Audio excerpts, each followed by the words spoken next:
In this video, we're looking at one of the most frequent and important functions of a warehouse: receiving goods. There are multiple ways of receiving depending on your process and clients.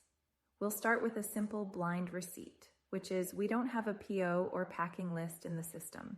We can also receive against a packing list in full or partial. You can receive as many times against the same PO until the entire PO is shipped.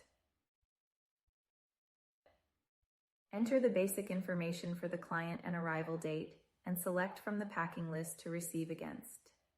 Optionally, you can enter the carrier, BOL, and container name to track. Select the PO or packing list from the list, if you have one, and the system will populate the products and quantities from that PO.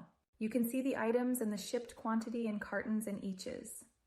If the product has lot number or serial number, those information will appear for the item. At this point, you can either save and finish the receipt or make any changes needed to the record.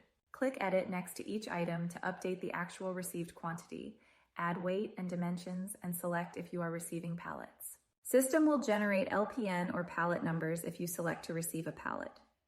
You can take photos of the product and upload for each item. You can upload as many photos as you need. If you have this setting turned on, you will need to have the warehouse manager do a quality control before the products are placed in a put-away queue. Clicking Confirm Receipt will finalize and place the items in the put-away queue so they can be moved into their picking or bulk locations. Please know all of these functions can also be done in a handheld scanner app, so you can scan the carton barcodes during receiving and take photos using the camera. Going back to the listing page will display the received quantity for the product and if it was a partial or full shipment.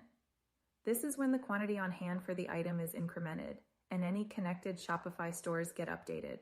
Thank you for watching.